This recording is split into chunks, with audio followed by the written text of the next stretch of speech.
Hello and welcome to the Al Monitor Brief. It's Thursday, August 15th. I'm Kristen Tolman. Today's main segment is a conversation with Guliz Ozturk, the CEO of Pegasus Airlines, a airliner based in Istanbul. But before we dive in, let's get you caught up on the headlines. The Israeli negotiating team on the Gaza war arrived Thursday in Doha to continue talks on a potential deal for a ceasefire and hostage and prisoner release deal, a meeting that Hamas representatives will not attend. An Iranian military advisor was killed in an airstrike in Syria, outlets in the Islamic Republic reported on Thursday. With Gaza largely in ruins after more than 10 months of war, the Hamas-run territory's health ministry has struggled to count the death toll, which on Thursday surpassed 40 million. The Palestinian Authority President Mahmoud Abbas told a special session of the Turkish parliament on Thursday that he would travel to Gaza. He was speaking as health ministry officials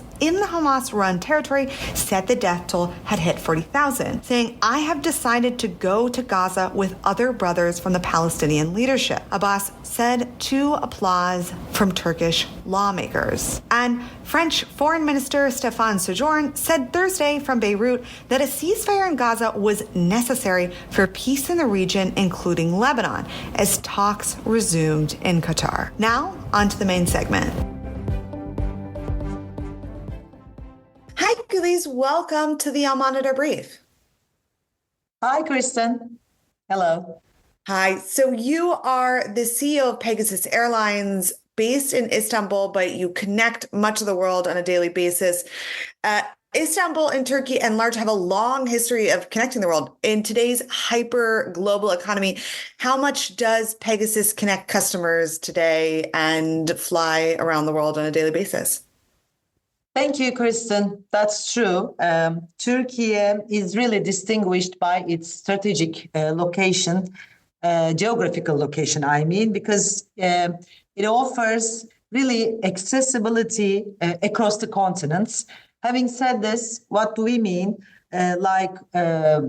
Connecting east to west, south to north, Istanbul is really very well located. And of course, as Pegasus Airlines, we are benefiting from this. Turkey has more than various top destinations for tourism. But also it has a well-developed service sector and also very convenient transportation and flight facilities. When we talk about Turkey, Turkey is well known as a top travel destination, more sun and sand tourism. But we see that the business, education, cultural, tourism, other year-round tourism segments are also growing. As Pegasus Airlines, as I said, we are really taking the advantage of Turkey's prime geographic positioning with a flight network which spans from Europe to Turkey to Middle East, North Africa, and Central Asia via our hubs. Our main hub is Istanbul Sabiha Gökçen. More than close to 75% of our fleet is based at Sabiha Gökçen. That's why it's our main hub, Istanbul Sabiha Gökçen, which is offering a well-connected network. However, we also have other hubs, like the second big hub is Antalya, the other one is Ankara, and the other one is Izmir. So we are following a multi-hub strategy since actually the start of our LCC business scheduled services. Right now, we are running 108 aircraft and flying to 141 destinations, which is covering 53 countries. As I said, Turkey, as you said also, Turkey is very well located. Istanbul is strategically positioned. When we look at our aircraft range, because we are flying narrow-body aircraft, as you know, there are 500 airports and 67 countries within our fleet's range. So there are more actually to grow still.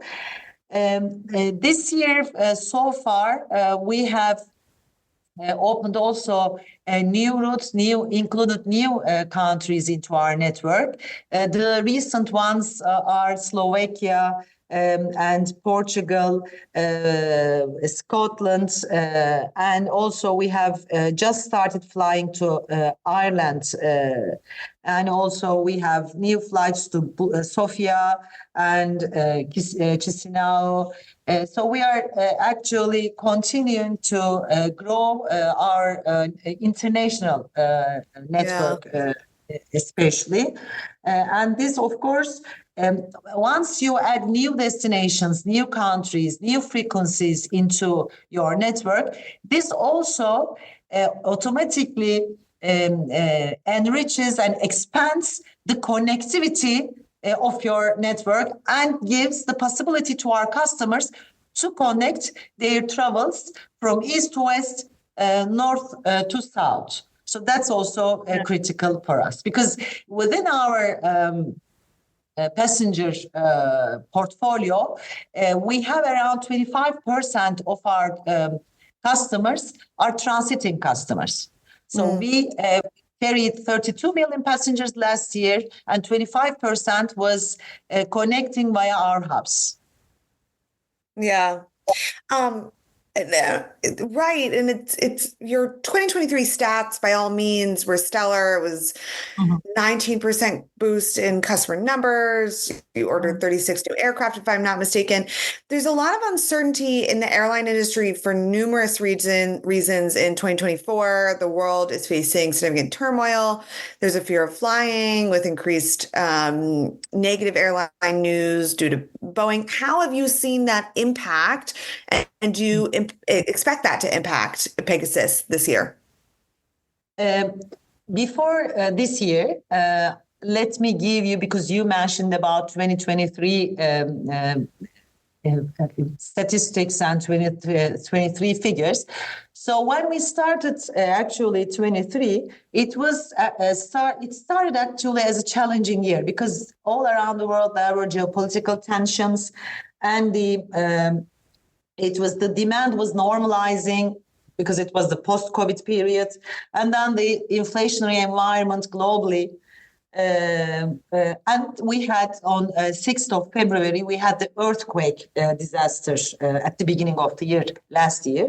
But nevertheless, as you have mentioned, we carried out a strong execution, and actually we have delivered what we have promised at the beginning of the year. And we had a capacity growth of 22% in ASK terms.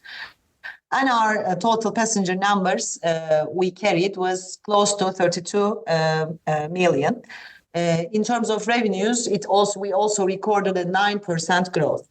And then after that performance, we have started this year, in 24, with the growth forecast of 10 to 12% in terms of available seat kilometers. What we see right now, because we have left 7 months behind us of this year, throughout the full year growth will be 12 to 14% in terms of available seat kilometers, in terms of capacity. This is actually important. Last year, we closed with an EBITDA margin of 31.4%, which makes us both in year 22 and in year 23 the top EBITDA generator. I mean, in terms of operational profitability, we were the top operational profitability generator globally.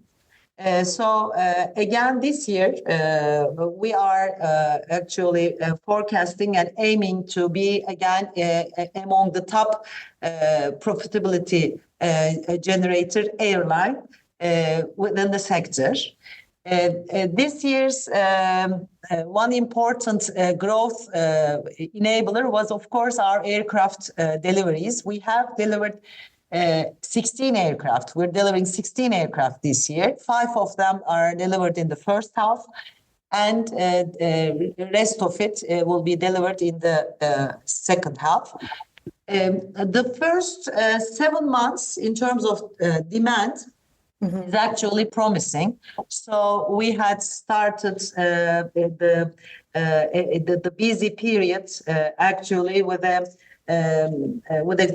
good start to the busy season, and what we actually see is that the Q3 of this year, again, the demand is strong, and we will close. We aim to close this year with an EBITDA margin between 28 to 30%, and passenger numbers closely 36 million passengers.